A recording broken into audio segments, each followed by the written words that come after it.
Hi, welcome everyone, and thank you for joining us for this Capitol Hill briefing on the front lines, principles leading through the pandemic. The panel was organized by the National Association of Elementary School Principals, the National Association of Secondary School Principals, and the American Federation of School Administrators. It's part of a month of activities celebrating National Principals Month and highlighting the work of school leaders across the country. You can learn more about National Principals Month by visiting www.principalsmonth.org, and you can follow today's panel there. Remember, if you're watching this discussion, you can also join in by using the chat function, send us your questions and share comments. And of course, you can follow all of this on Twitter. Use the hashtag #ThankAPrincipal. So I want to say thank you to the principals who are joining us here today. We have 3 of them, and we have Eric Rowe. He is the principal of Prep Academy in Denver and the president of the Denver School Leaders Association. We also have Paul Winger, principal of Jordan Creek Elementary School in West Des Moines in Iowa, and he is also the president of the National Association of Elementary School Principals. And we have Greg Bushorowitz. Did I get that right, Greg? I'm sorry if I didn't. He's the principal of Arrowhead Union High School in Heartland in Wisconsin, and he is the president of the National Association of Secondary School Principals. Thank you all for joining us today. The discussion is going to be about 45 minutes or so, and we'll leave some time for questions. So please, again, follow us on Twitter and use the hashtag and use the chat function in the comments. So why don't we start off? Eric, why don't you start off? Tell us a little bit about yourself and your school. Eric Rowe again, principal of Prep Academy. I go by principal, also equity designer. We are a 6th through 12th grade competency-based school where we focus on personalized learning and project-based learning for our students. How am I doing? Better. Trying to maintain a balance between work and life and still dealing with the impact of the pandemic and trying to take care of the building, students, and our team. And not just walking that talk of like, oh, self-care, but actually making time for self-care, right? So just, yeah, we are fine here in Denver. Thank you, Eric. Paul, tell us a little bit about yourself and your school. Good afternoon, everyone. My name is Paul Winger. I'm an elementary principal in West Des Moines, Iowa, Jordan Creek Elementary. It's a school consisting of pre-K through 6th grade students. My enrollment is roughly 750 students. I've been there for 6 years. And before that, I was a principal in a rural school in Iowa for 15 years with an average attendance of about 325 students. So I have kind of the rural plus the urban settings, both experiences, and high Title I in my first school, and then a little bit lower free and reduced lunch average in my current school. So that's me in a nutshell. Thank you. And Greg? I'm the principal of Arrowhead High School. It's a suburban/rural school just outside of between Milwaukee and Madison, Wisconsin. And we have about 2,100 students. Again, I've been there for 28 years in that capacity, so it's been a long time. I've seen a lot of changes over those 28 years. And our school is a comprehensive school. We have students who fit all the gamuts. And we've had a tough last year, a little bit better this year. But that's what we hope to talk about today. And it's been a good run, and we're looking forward to having these conversations. Well, thank you. Thank you all for joining us, and I'm really listening. I'm really looking forward to hearing what you have to say about what it's like leading schools right now. And so before we delve into all of that, I just want to ask you, just how are you doing? As a reporter, I've written about this and I've read about this. There's just so much about educators, whether it's teachers or superintendents and principals, bearing the brunt of the anger and frustration from communities that are kind of just tired with COVID-19 mandates and restrictions. And you're dealing with all of that in a new environment. So how are you? How are you doing? Paul, do you want to take a stab at it? Sure. I'm kind of in a unique position. I think Greg is kind of also currently NASP has purchased, I'm on a sabbatical from my school because I'm traveling for NASP, but I did touch base with the person that is filling in for me right now. And I can talk a little bit about, what things we had to deal with in the past, 18 months. I would say probably the biggest challenge that we've had to deal with is some of the things the changes that are out of our control, such as at the beginning of the school year, the governor in Iowa said that we cannot mandate masks. And so that was, and previously all last year we had masks mandated, and except for the last 2 weeks when this law came into play. And now then that was challenged. And so that's now the school district is requiring our students and adults to be wearing masks. And so that's hard for some of the parents to understand. And so I would say that's probably one of the biggest challenges that we have faced. It's really not hard for the kids. The kids are really good with the masks. And I think it's been really helpful in the health of not only the kids, but also of our staff. Eric? I would say in just looking at Denver public schools, the city did issue a vaccine mandate from the mayor's office. We do, as DPS's policy has issued masking mandates. We are masked and in school and in person. We have high vaccination rates among DPS employees. So if comparing it to when we went into COVID break or emergency instruction and then coming back with no vaccine, the stress is much less than it was then. Because our first job is like, how do we keep everybody safe and create a welcoming learning environment?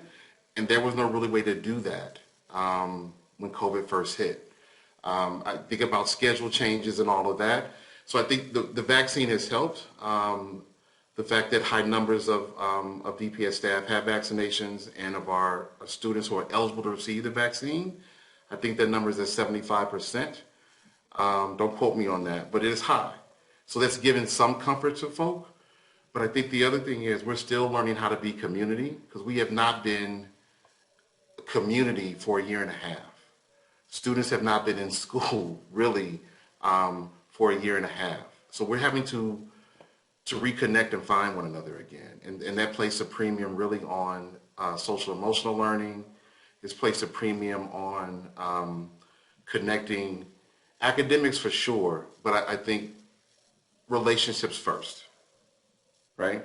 So I want to put that out. So there is a sense of security from the vaccine and the mandates, but also we've got to learn how to be a community again. Greg, you're not in school this year, but what are you hearing from school leaders about how they do it? I have a little bit of a different perspective because for the audience, one of the things that I'm doing in my role as president is I'm visiting all 50 states and I'm doing school tours in all 50 states. So this morning I was in Vermont, and right now I'm in a school in New Hampshire. Just got done with my school visit, met with a principal, and so I can speak to from their perspective. I will say across the board, every school that I've been to, they are struggling with substitute teachers right now. And it's gotten point. I mean, to be honest with you, I was in a school in Brattleboro, Vermont this morning, and they didn't have anybody. So I said, hey, I'll go take the room for now. I can forego my tour for a half hour until you can find someone to come in there. And they said, no, we'll take care of it. But they were scrambling. I was in a school in Massachusetts, and what they're doing there is they just don't have subs, and so when the teachers aren't coming, they're just putting the kids in study halls. So there was one, it's a big school, large school, and there was one study hall that had like 100 kids in it. These were like 4 classes that they could not find a sub for, so they just give them study hall, and they're getting no instruction during that time. That's a huge concern because without having subs there to go through the lesson plan, at least help those kids, get the basics of what they were supposed to get that day, they're falling further and further behind. And so that's something that needs to be addressed from their perspective. Other than that, I would say that last year was a little bit more stressful on teachers. Teaching a dual mode was very was very difficult. And we're not doing that this year. Most schools are not. They're saying, you can follow along through Google Classroom or through Canvas, whatever your school is using, but we're not going to have a teacher teaching two different modes. It's just too much of a burden on them. So that has really relieved some teachers. As a matter of fact, some of my conversations where teachers had come to the principals and said, if we're teaching in a dual mode this year, I'm quitting. At the very beginning of the school year, that was how stressful that was. So that's, I would say right now, that's, as I see it in my travels, that's what I'm seeing as the biggest concern right now. Right. Thank you for sharing that, Greg. And we're going to talk about staffing later, because staffing is one of like the many things that principals now have to juggle that they didn't have to, let's say in 2019. And so I'm also just curious about what are the duties, roles, and responsibilities have changed because of the pandemic, and how are you shouldering them? What kind of resources are you getting to assist with the additional duties that you have? I think hearing from members of Denver School Leaders Association, principals and assistant principals, we have folk who may not have a nurse in their building. They may not have a teacher wanting to step up to be sort of a health aide. So typically admin takes on those roles, and that brings some liability issues into play, right? We're not even just talking about a COVID case or an outbreak. It could be an allergic reaction or responding to a medical situation or emergency. We're having to shift. There are some principals in our membership who are talking about having to hold down classrooms, teaching a secondary history class, as Greg talked about, and they may be in a middle school math class, because there is a shortage of subs. And at this point, thinking about the stresses of the job anyway, of leading and 50, 60-hour weeks and leading and trying to take care of yourself, and could you hold down a couple classrooms, be nursed for the week, be the substitute teacher, all the things add up, and it's not really sustainable. So there are folks feeling the impacts of those shortages of nurses, of subs, of teachers in some cases, not being able to be in building to support students. It takes a toll. I guess I would piggyback on what Eric said. Last week I was in Washington, D.C. and visiting with our National Distinguished Principals, and from all across the United States. And it's not just getting substitutes, it's just filling positions from day one, from the first day of school. We still have a lot of principals in schools that have openings that aren't filled. And then on top of that, then you have substitute problem, the inability of getting substitutes. And not just for teachers, we're also dealing with the inability of getting substitutes for our associates, custodians. I mean, it's the school bus drivers. I mean, I forget which state out east, but they were going to have the National Guard drive the school buses.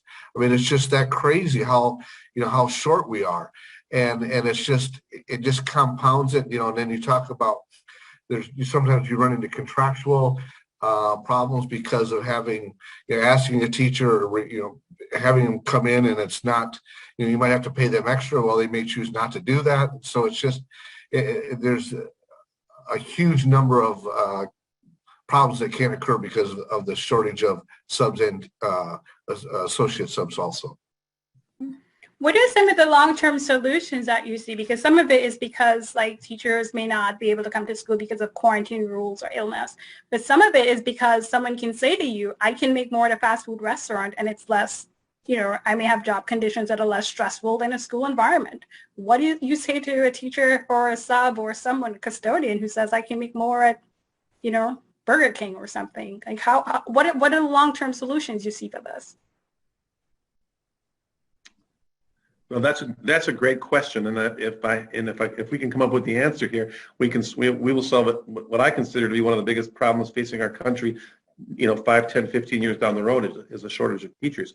Let's kind of piggyback and then go to your question. One of the districts that I was at had indicated to me in Mississippi that one of the larger districts in Mississippi, I won't name which one, but they had over 250 teaching positions unfilled this fall. So what are we going to do? We have to make this profession more. We have to make this profession more attractive to young people and to just people across the board. And how do we do that? I think in my conversations with students, this is only anecdotal, so I can't say that I've got research to back this up. But the two reasons why kids tell me that they aren't interested in going into teaching is, one, it's too hard. They see their teachers and how many, taking bags of work home, and then they see their parents coming home from their engineering jobs, and they don't have any work to do at home, but they're not, but the teachers do. And then it's the lack of respect for the profession. It's why do I want to go into a profession that gets beat up constantly? That every parent, every committee member thinks they know how to do it best because they were once a student in a school. And so we need to start to change the narrative about what's happening in schools. I've been doing these school visits. I've done 12 of them over the last 3 weeks. And there are some incredible things going on in every one of these schools. There are just awesome things going on, but we are not doing a great job of telling that story. We don't always have the resources to tell that story. How do we get that information out we can get it out to our parents, but how do we get it out to the general public in our communities about all the great things that are happening? Because once we start to do that, people start going, oh, okay, I didn't understand. Because quite frankly, it's like school is like an iceberg, right? What the parents see is the tip of the iceberg that's outside. All that stuff that happens underneath that they never see, that goes on to make that happen, is what we do to have a successful school, to have a successful classroom, and they don't see that. We need to do a better job of showing those results, so that the community starts going, wow, I really want to be a partner with these folks. We need to do something to help these schools. To add to Greg's point too, like there is a case, and it's also coming up in the chat. So fair wages, right? Collective voice, and real professional learning opportunities, like for growth.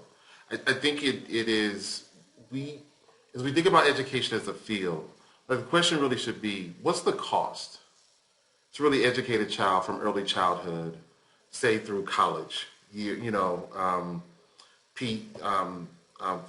after graduating through college? What resources will we need? How can we retain and attract particularly more educators of color to stay in the field, and younger folk to come in? Like, yes, we all love children, and we come in and we get in this profession. It's a calling, right? I spent some time in a Jesuit middle school in St. Louis, shout out Loyola Academy, and the Jesuits view this as a calling, right? And so we're in it for the right reasons and purpose and passion, but a lot of time that's not really reciprocated. That's not the experience of most educators when we get into these systems. So we need to really think through, like, how do we really retain folk, treat them as professionals, and give them a path for growth? Because the idea of just, well, we're going to stick people in and you're going to be in this one space and you're going to do 30 years and after that you're retired and we'll just get somebody else in to replace you. Well, that's not even the reality. I don't think it's ever been. And so some real serious attention needs to get paid around what's the cost of educating a child from early childhood through? What type of supports are needed? How do we increase pay for educators across the board and leaders and teachers? And then what type of environment in terms of the organizations we sit in, public school, charter school, whatever it is, but how is that a learning organization? How are we growing people professionally for whatever their next step or path is going to be? And those questions often don't get considered. Just if you think about the money part of this, the funds that have come from the federal government down to the states and to the individual districts have been helpful and have shown up in some very tangible ways, whether it's ventilation, whether it's PPE. But if we think about, not every school has a nurse. Not every school has a social worker. And even though some of those funds were directed to that, it's not enough to fund someone long term. It's a stopgap. So if you go recruit a nurse or a social worker to come into a school because there's real need for those positions right now, you're asking someone, hey, we have enough money for a year, but we're not sure if we're going to pick you up for the following year. Well, as an individual, you're going to make a different choice, right? So I think we need to be very intentional around what supports do our children need and how do we financially support those folk for those positions that we need. Greg, you look like you wanted to add something to that, did you? No, I had added the first part, so no. Okay, all right, thank you. So Eric mentioned this, and I think this was something we planned on getting to later about increasing support for students, whether it's through counselors, teaching more SEL techniques, and how you're using your COVID money, COVID relief funds around that.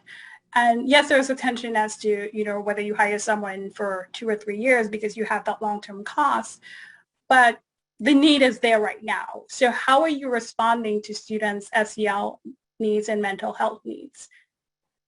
Let me jump in because I haven't, again, I'm getting to see all these great schools and it's been a wonderful experience.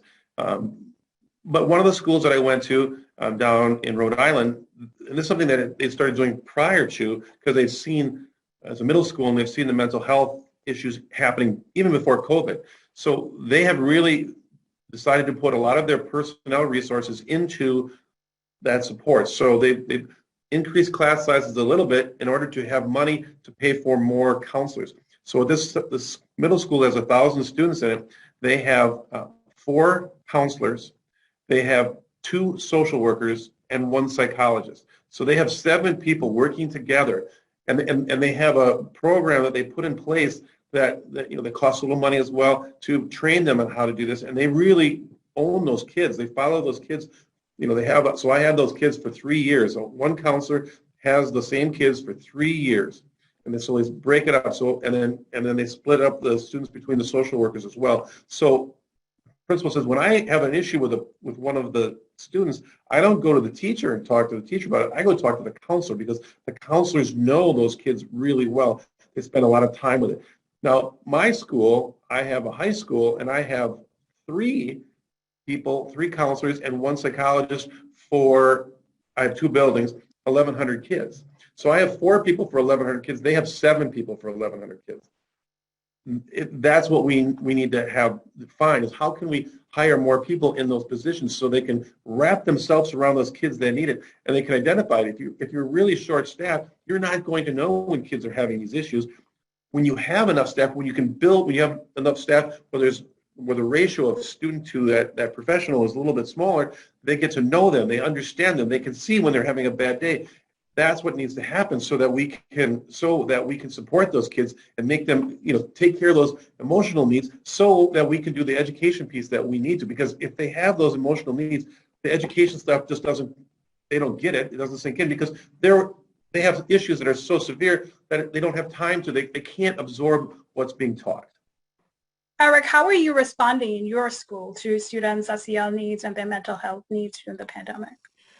Well, that has always been our focus. I mean, equity is at the core of what we do, but we deal with students who have been marginalized. Their lived experiences really are on the margins. So as I thought about coming into this year, I thought about how do we build up some routines and habits and really prioritize where our adults were and where our students were. So 7:30 to 8:30, just to give an example, I gave my team some options before we got into the work during pre-service.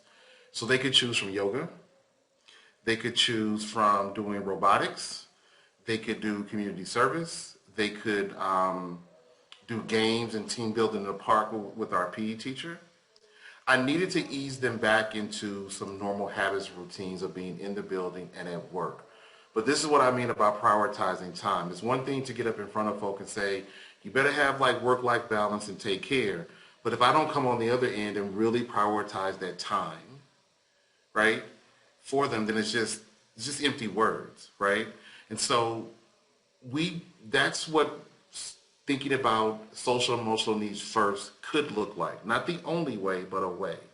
So 8:30 to 9, they sort of got themselves together, and we would start our PD from 9 to 11 and gave more time for them to plan and think through.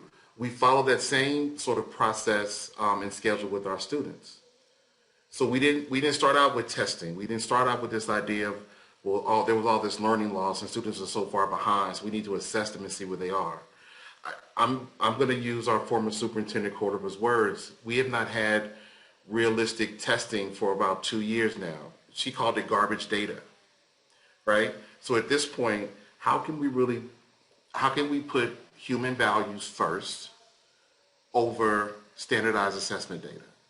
How can we take care of the people, and students in particular first, about their social emotional needs, their trauma? Doesn't mean it's the only thing that we focus on, but we have an opportunity really to think about doing school a different way.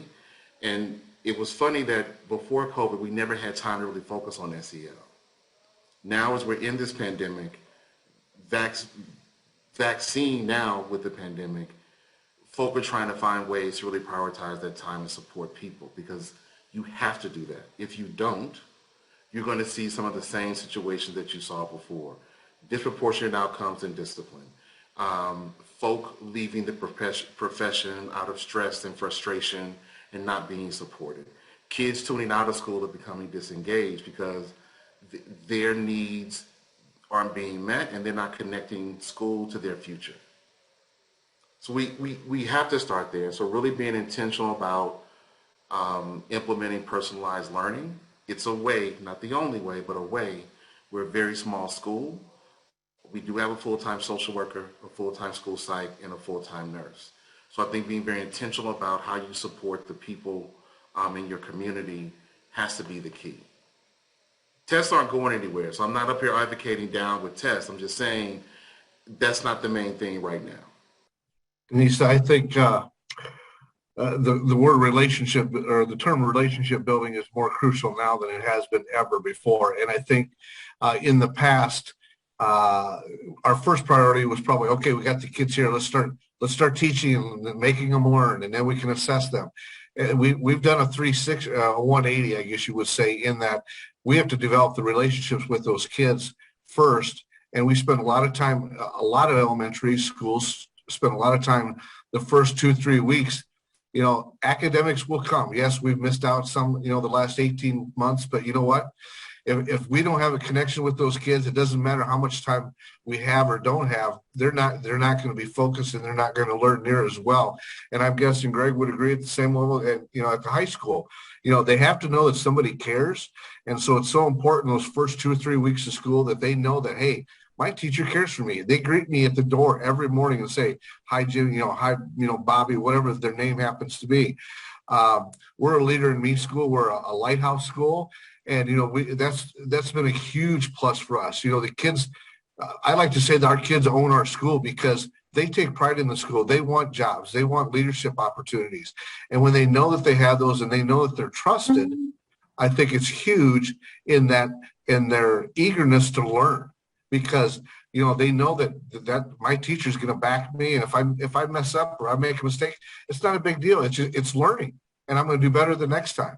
And I think when kids have that feeling, and we spend time up front, that's huge. But we have to spend the time up front to develop those relationships. And it's the same way for us as principals. We have to develop relationships with our other principals so we know who to go to get some help when we're down in the dumps, or, so things aren't going well, or, parents are blasting us. So we can, I can call Greg and say, Greg, what should I do? And he can say, well, here, try this. And you have to have that support. And the kids are no different. They have to have that support from the teachers and all the adults in the building, not just their homeroom teacher, the secretary, the custodians, the bus drivers, everybody. When there's, we all know there's a lot of problems on buses, and they have to have that relationship with the bus driver too. So all of those are so crucial. Paul, I'm so glad you mentioned the teachers and the adults in the system. And principals, we often don't talk about principals' social emotional well-being, but we know that adults have to be well to take care of students. So I'm curious as to whether your districts are doing anything different to support you, whether it's counseling, mental health, and just how are you taking care of yourself with, this job that has changed and the additional responsibilities that you have? I guess I'll hit it first. I think probably the biggest thing was I wanted my teachers to know that, we're in uncharted waters. And you're going to be having to try different things, do things that you've never done before. And if you fail, there's nothing wrong with that. I mean, at least you're trying, and you're going to realize what you did wrong, and we're going to fix it. And I think if our staff knows that we're supporting them and know that they're not going to be, called on something that they didn't do correctly, that we're here to learn it and we're going to get better at it. I think that's one of the best things that, that we can do for our staff to support them. And like I said, it's the relationship building. Our staff is going to be much more willing to try new things if they know that we, as principals, have their backside and we'll support them. I would concur with Paul. I think we talk about connecting with students. We also have to connect with our teachers, and that's really important. We got to get around the building. We got to talk to them. We got to get in their classrooms. How's it going in the morning, before school, after school, those types of situations, because they just want to be supported. And I think a lot of times they just want to be heard. Last year, we were having problems with kids choosing to go virtual for reasons that were probably not great. They're going on vacation in 2 weeks. They didn't want to get sick before they went on vacation, so they would go. And we were having in and out. Kids would come in and then they would go back out, and they'd come in, and the teachers were having to juggle these situations, and it was very troublesome. And I would just let them come in and just kind of talk about it. Let them kind of open up and have their ears open and just listen to them. Because that's what they needed. They didn't want me to solve the problem. They just wanted to kind of get it out and get it off their chest. Because I said, there's not much I can do about it. I can't determine who's doing it for legitimate reasons and who's doing it for unlegitimate reasons. So we're going to allow them to do it. But I was that sounding board for them, just to let them talk and get their frustrations out. So I think that's a big one. I think the other part is that you have to agree 100%. You have to let them know it's okay to fail, that we're not expecting perfection here. I had some of my teachers who were staying up until midnight answering emails from kids, and they were getting up at 5 o'clock in the morning and answering emails from kids. And I said, no, you have the right to say, I'm done at 6 o'clock at night, and I'm not going to answer any emails until 6 o'clock the next morning. And give them the ability to do that, because it was just getting crazy. I mean, my teachers were coming into my office and crying in my office because of this, and so I just gave them, the green light to say no to those kids. You have a personal life as well. Part of it is they care so much. They want these kids to be successful. They were doing that, but then the kids were somewhat taking advantage of it. So really, no. Give them the ability to say no, and tell them it's okay to say no. I think sometimes if they hear it from us, then they're more comfortable with it. And so I guess that's what I would suggest. Yeah, and I think we're back in a lot of places in the country in person. I think there's still a sense of we want to get back to normal. And I think we just need to have an honest conversation that what was normal before COVID wasn't necessarily healthy or effective. The fact that working a 50 to 60 hour week was normalized.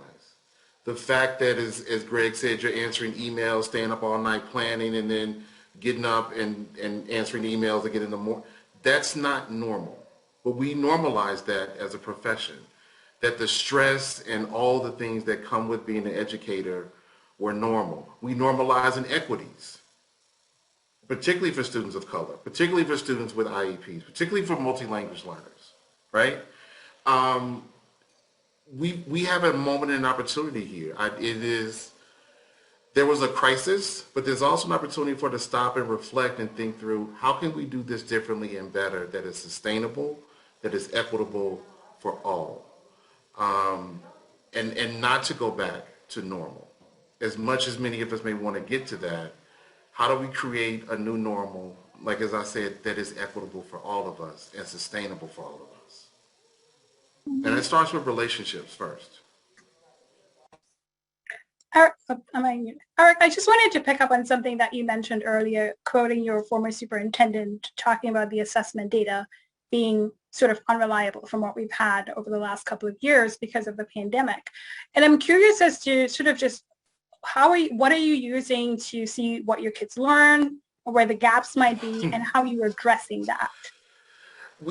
I think it is, because there's just so much about learning loss, and I'm just curious about how you do it. Yeah, I would say this, that when I was in the classroom, and I always had this moment when my principal would come in, of feeling like, okay, I'm about to get scored again, and I would spend, even after getting the feedback conversation, and they were great, but the score stuck with me.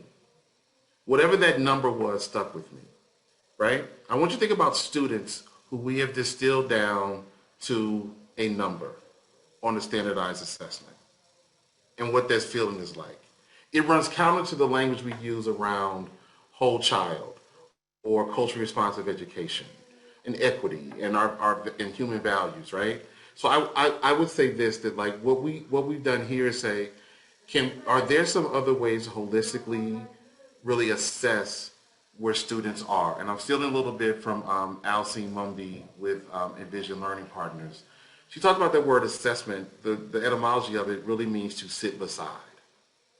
So why would we continue to design assessments that are so far removed from the experiences and what students really know and can do on a multiple choice test? But you can do an empathy interview. You can talk to folks about what their experiences are. What should schools sound like, feel like, look like? What supports what adults and students need in order to thrive professionally and personally, right? What are your passions? What motivates you? So I would say that is some data that we don't really get into, right? But now would be a very opportune time to stop and pause and say, who do we want to be as a school community? How can we prioritize people over assessment data? So I think for us, those are some of the ways we've done this at Prep. People are trying to now look at, if the data from the past year and a half is not necessarily reliable or accurate and not every student tested, what are some other ways of knowing, of knowledge that we can prioritize over test scores? And it's so quantitative and qualitative, right? And so I think those are some things that we should be exploring and not go back to like, well, let's just find a score and then we're going to do a pre-test and we're going to do a progress monitoring check in the middle and then we're going to do a post-test. And I would say that, like, what is that really telling you about who that student is? And if you think about teacher evaluations or leader evaluations, what do those ratings really tell you about who this person is in front of you and their worth and their value and the expertise that they bring? So Paul and Greg, yeah, sorry. It's okay. Sorry about that. I just also wanted to get some input from Paul and Greg and just what the pandemic experience taught you about how we measure and assess student proficiency and competency, and what changes can you see going forward about just how we think about measuring student learning and growth? Sorry about that. I can jump in on that. So, to be honest, I have been very much an opponent to all of the standardized testing anyway, because I don't know that it tells us a whole lot. It doesn't tell us who's going to be successful. It doesn't tell us who's got what competencies. And it's a one-day measurement and on that given time, so it's really not very reliable data to make any decisions with anyway. But what's going to happen, I fear that the legislators are still going to push, we need to do these standardized tests. So my fear is that we're going to go right back to where we were, because those that control our purse strings are going to tell us that's what they want.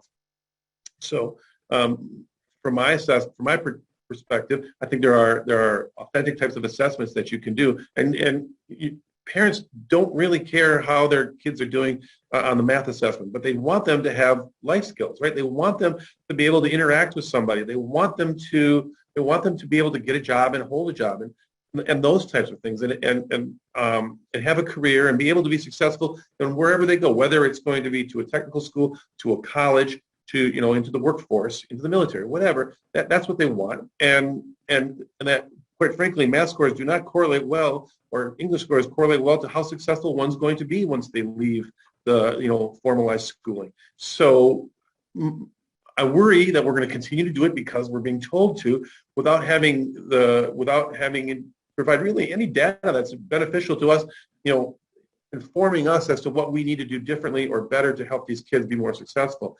So that's what I think is really going to happen. I think we're going to go right back to where we were. We may have had, the ability to waive that over these last couple of years, but we're going to go right back to that, because I don't think the problem that we have, quite frankly, is that the people who are making policy nobody in this room is sitting down helping them make policy. So they're not practitioners; they're politicians, and that's who and their staff members who are not sitting at the desk in the thick of things. That's what we need to have happen. We need to have people like that are sitting here helping with those policies, helping make those policies, sitting at the table when they're discussing those policies, so that the people who are actually making them are informed properly, not by, well, this school district needs to have, they're worried about their scores, so we need to make them do more testing so they get their scores up. No, put people who are principals at those tables so that those making those decisions they have the proper information. I guess I would add on to what Greg was saying is in that standardized test is one picture at a very small amount of time during the school year. And if you really want to find out how your kids are doing, you ask the teacher. The teacher knows those kids. They know if student Bobby or Susie, they don't know their blends, or they get right down to the specifics of what those kids need. And here again, it comes back to the relationships. They have those strong relationships. They know their kids, and that's where I kind of what Greg was saying. I think we need to have more of that. The standardized testing isn't telling us that; it's just a number. And when we can do that, that's when we can really help kids, when we know them personally and specific items that they are struggling with, whether it's math or whether it's reading, whatever. Because we get a score of 55 or 75 or whatever for a school, that doesn't tell us what what they need. That's just a number. And so we really have to have good communication relationships with our teachers and the teachers with the kids. And so we can identify their individual needs that we need to work on. Thank you guys so much for this. We have about 15 minutes or so left, and I had just a couple of questions before we move to audience. And I just also wanted, this is again around principal voices and you letting others know what priorities you need in schools. And I'm just also curious as to the kind of flexibility that you have with the COVID relief funds that schools have been getting. Are you able to spend those funds in the way that you think they should be spent at your schools? Like, what are you using them for? I can speak to last year, and basically what we did is we used them to pay our subs, because we had an exorbitant sub fees or that we had to pay out. What we were doing, we had about 5 of our teachers who were vulnerable, who had medical issues. They were teaching from home, and then we had a sub in their classroom who was monitoring the students, because we have to have somebody there. Well, that's like double cost, right? We're paying the teacher and we're paying the sub to do the same job, basically. So we quickly just wiped through our sub budget. So that's really what we used mostly for, was just to subsidize that budget, because we had just wiped it all out through those having those extra teachers available. Some of the money that we received, we put toward therapists, outside mental health services, art therapy, right? We do have a full-time nurse specifically at Prep, but I know that other schools have used that money to try to get at least part-time nurses in. That's a tall ask, right? If there were subs available, for sure, some money could go to that. But I think largely it's coming back to, like, what are the mental health supports and SEL supports for staff and students. And that's largely where, at least at Prep, we have placed many of those dollars from the federal government. Facility needs, yes, ventilation and the like, but for like here at Prep in our school, a lot of it's just been based on mental and social emotional supports. Are you worried about future funding to address these concerns? Yeah, that the money was helpful, right? But I'm gonna say again, what do we prioritize? What's important to us? Test scores or people? Right. So where could other dollars be allocated where there's real need, and the need has always been there. So my concern is if policymakers, as Greg said, are making some decisions. Here's the choice. Do we want to support the well-being and the whole child of students and the educators who support those students? Or do we want to support the standardized testing industry? I mean, it's a simple choice, right? I mean, but that question's really got to be put to some folk around what's really the priority? Okay. Before we go to the audience question, we don't want to have this be about what went wrong and how challenging it was, because it was, and we know that. But I'm pretty sure there are some things that you learned and there are some things that went right. And I'm just curious about what you learned through this experience that you hope will stay with you and stay with school systems long after the pandemic.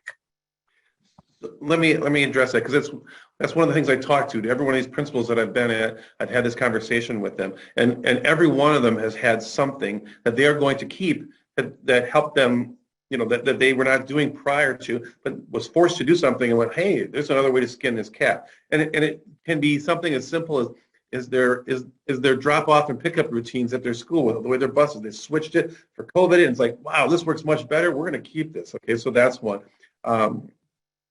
In talking, like in my school in particular, there were teachers who were reluctant to embrace some of the technology that others were utilizing.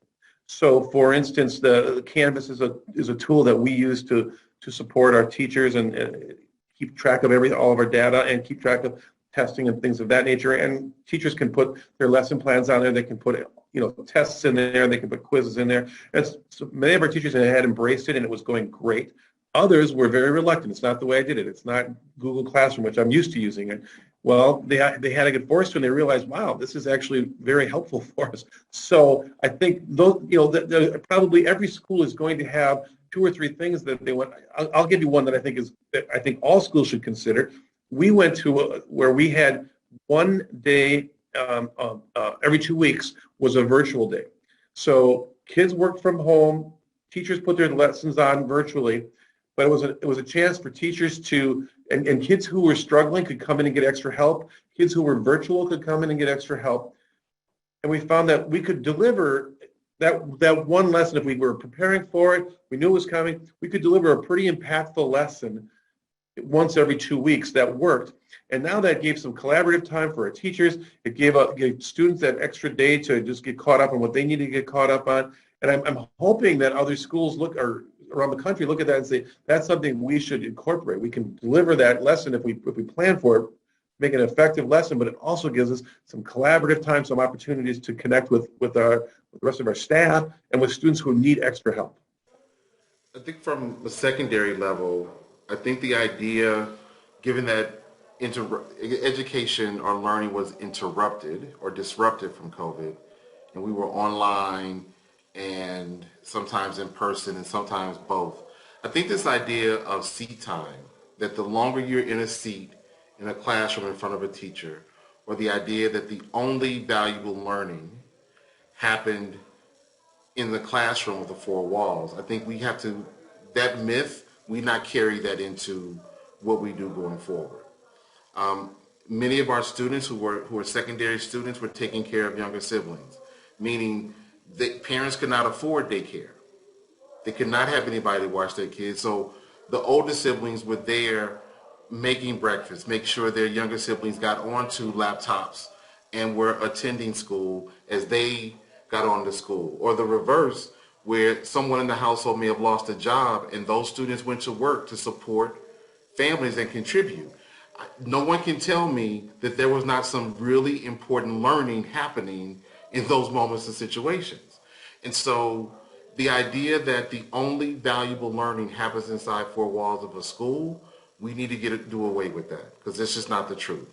The thing that we sort of go this alone and it's a meritocracy and you attend school every day and get good grades and you'll be fine, we need to kill that myth too. It is about community, it is about support, it's about exposing our students to mentors and building their social capital, particularly for students who have not had access to those opportunities, those people, those supports and resources.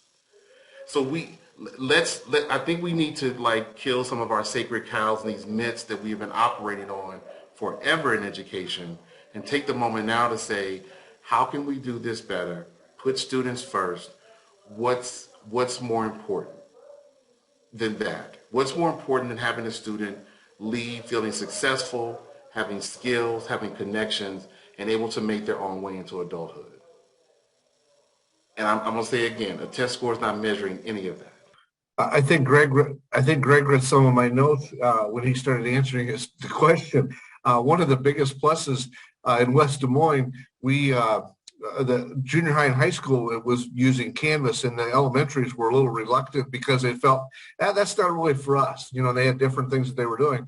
Well, it forced us to go to one platform, and the veteran teachers, sometimes they're a little reluctant to trying new things. And, they were forced to try new things, and they found, hey, I can do this. And, that was just a huge feather in their cap because, they tried it. It was successful. And that's something that, like Greg said, now we have teachers that think it's the best thing ever, and and they're using it much more. Also, we always had a problem with our pickup at the end of the day. Parents come in, they park, and they get out and they talk and block traffic and things like that. Well, the pandemic, we didn't let them get out of their cars. It forced them. They realized that it was more important and they knew that they had to stay in their cars. Well, pickup just went so much better, and we tweaked a couple other things. So that was another thing that we won't change. We'll leave it the way it is because it's working so well. But those are just a couple examples, and I think the biggest thing is people know that they can try new things and they can be successful, and it can be beneficial. It can be the new norm instead of the old norm. So glad to hear that there are both small and big things that you're hoping would stick after we're done with this experience. So just wanted to flip to the questions right now. We have one from Lauren who wanted to know, given the challenges and the reality of your current role, the changes and additional duties that you have, whether that's had any impact on labor contracts. I would say from my perspective, no, in that we don't really have a union in Wisconsin anymore. But from our perspective, we've tried to be very cautious about overburdening our teachers. So we've not done, we try to protect them. I'll give you an example. We've always in the past, we've had our teachers had to do one semester of a supervision where they do a study hall or a lunchroom duty or something of that nature. We took that away last year, knowing that we were going to utilize them to have to sub some classes. So because we're going to have to utilize them in that capacity, we did not give them that assignment ahead of time. Well, we ended up probably the average teacher we used, maybe they had to do sub maybe 5 times. So they, instead of having 90 days of supervision, they had 5 days of subbing for somebody else. So we were trying to be as proactive as we could so that they would not have that burden put on them, the extra burden put on them. I don't know, it wasn't COVID related, but DSLA formed a year ago. And so at that point, principals, we as leaders, we did not have a salary table. It was sort of negotiated individually. There were certain rights and protections that were not present before that. And so our platform really was around equity, given that there was a number of leaders of color who had been either forced out or pushed out in DPS over time. There was not really fair and equitable treatment. If you were a female leader, you were sometimes paid as less as $10,000 to $20,000 than your male counterparts, even though you may have more or the same experience as your counterpart. So fair and equitable treatment, collective voice, and equity were our platform. So we formed and were recognized by the board, and thank you to them, and ASA during the pandemic at its height. And so now comes the hard part of sort of implementing that contract, that agreement, right? So I think it is collaborative in nature. So I wouldn't call it contentious at all, but it's that hard work of trust and building relationship and doing the job given the shifts that we've had to make as school leaders. I think Denisa might have frozen. Yes. Denisa, I'm getting called in from the bullpen here, so if Denisa, if you hop on, let me know. But I think we've got just a couple minutes left, and so truly about 4 minutes. So if for the final just sort of question here, just real quick, I think any advice that you would sort of have to anyone listening, policymakers, anyone else, in terms of what you all need to be able to do your job here in the coming weeks and months and years. Yeah, I'll jump in. One of the, I think what you heard from this panel right here from the policymakers is incorporate us, reach out to us. There's not a principal that I talk to in my travels that wouldn't love and would embrace the opportunity to have a conversation with you, to talk to you about what's happening and help you, have a perspective on what policy could be very impactful for schools. So please reach out to them. My campaign this year, what I'm talking about when I go out to schools is I talk about connecting. How can you connect? How can you connect with your students? How can you connect with your staff? How can you connect with your community, your legislators? But that's what it's all about, connecting with other principals, connecting with with their communities. So whatever you can do to help that, to make that happen, I would love for every principal in the country to have my opportunity, because I am learning so many great things as I'm seeing them, as I'm going to all these schools. It's been an incredible experience. I'm going to be sharing that with all the people, but having those opportunities, providing resources to go and see other schools, see what other people are doing, could hugely impact what's happening in our schools. So that would be a suggestion that I would have. Thank you guys for keeping it going while my internet dropped. I apologize for that. It looks like we have a question about this work that the Ed Redesign team at Harvard is doing around children's cabinets. Are you guys familiar with it? And what do you think of that concept? Okay, I'm seeing a lot of shaking of heads. No, I don't know about that work, but I think about redesign, or I'll throw one out, liberatory design, right? Like, this is an opportune moment for folks to start thinking through how do we bring in voice of students, of parents, community, all stakeholders, to really either think about what this new normal is going to be for us. Okay. Right? Every community is different, so avoid one size fits all, because we've been doing that forever, and think about what really do we need in community, what are the assets we already have in place, and how do we come together collectively to create whatever this outcome or product is going to be. Thank you. Yeah, so, the work is around this collaboration with all the stakeholders who are part of children's life and developing a plan for them to help them succeed. So Eric's kind of like, okay. That's the right work. So it looks like we are at the end, and I want to thank the three of you so much for spending the afternoon and sharing what it's like to work as a principal at this time, the downside, the upside, the optimism that you have about the future. Thank you so much for that. My apologies for just, my internet dropping for a couple of minutes, but thank you for keeping it going while I was gone. Thanks for everyone who joined us on this panel. I really hope it was helpful. And you can continue to follow the activities of National Principals Month by following principalsmonth.org and following the hashtag on Twitter, ThankAPrincipal. Thank you so much.